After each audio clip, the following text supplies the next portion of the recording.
স্বাৰ্থ কাম কৰাৰ কাৰণে আজি আমাক দিছপুৰত পেলালে স্যাৰ মোক ক'বলগীয়া আছে স্যাৰ দিছপুৰত পেলালে অধ্যক্ষতাক লাজ পাব নালাগে অখিল স্যার ক'বলগীয়া আছে স্যার লাজ পাব নালাগে স্যার আমাক ক'বলগীয়া আছে দিছপুৰত পেলালে তেওঁ ব্ৰহ্মপুত্ৰত জাপ মাৰি দিয়াটো উচিত আছিল আচলতে অসমৰ জনসাধাৰণে যে দিছপুৰত আমাক পেলালে আমাক কিন্তু ব্ৰহ্মপুত্ৰত নেপেলালে এইকাৰণে যে ডক্টৰ হিমন্ত বিশ্ব শৰ্মা ডাঙৰীয়া নেতৃত্বৰ চৰকাৰখনে অসমৰ জনসাধাৰণৰ স্বাৰ্থত কাম কৰাৰ কাৰণে চিলঞ্জীয়া মানুহৰ স্বাৰ্থ সুৰক্ষিত কৰাৰ কাৰণে আমাক দিছপুৰত পেলাইছে চৰকাৰ হৈছে ধৈৰ্য ধৰক কাম কাজ কৰি থাকক আৰু পিছত কোনে কাক পেলাই ক'ত দেখা যাব ধন্যবাদ স্যাৰ স্যাৰ স্যাৰ মোৰ নাম আপনি আপনাৰ ৰিপ্লাইৰ সময়ত ক'ব না আপুনি মই পাৰে নে নাই স্যাৰ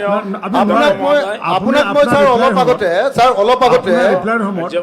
আপুনি যে বক্তব্য কেতিয়া ক'ব কথাখিনি অশ্বিনী ৰাইছ দিছিলো স্যাৰ আপোনাক পইণ্ট অফ অৰ্ডাৰটো স্যাৰ মই আপোনাৰ কাৰ্যক্ৰমণি সুযোগ দিয়াৰ কাৰণে মই আপোনাক ধন্যবাদ জ্ঞাপন ৰাখিবৰ কাৰণে খোজা নাছিলো স্যাৰ দলৰ নেতাকো ধন্যবাদ মোক আক্ৰমণ এটা প্লিজ সিট ক'ব পাৰি নে নোৱাৰে স্যাৰ আজি পৰিৱেশটো বেয়া নকৰিব প্লিজ আমি সকলোৱে ঠাণ্ডা হৈ আছো পাৰি নে নোৱাৰে আপুনি এনেকে আমাক ডমিনেট প্ৰথমবাৰ বিধায়ক হৈ এই পবিত্ৰ চৰদত মোক এনেকে ডাইৰেক্টলি গালি পাৰিব পৰিছে আপোনাৰ বক্তব্য এনেকে নাম ধৰি আপোনাৰ যেতিয়া বক্তব্য এই ভাৰতবৰ্ষৰ গণতন্ত্ৰ ব্যৱস্থা আপোনাৰ বক্তব্য ৰাইজৰ আস্থা আৰু বিশ্বাসক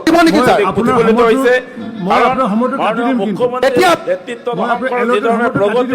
পথত আগুৱাই গৈছে তাৰ কাৰণে অসমৰ জনসাধাৰণে সংখ্যক ভোটদান কৰি তৃতীয়বাৰৰ কাৰণে NDA চৰকাৰ আনিছে গতিকে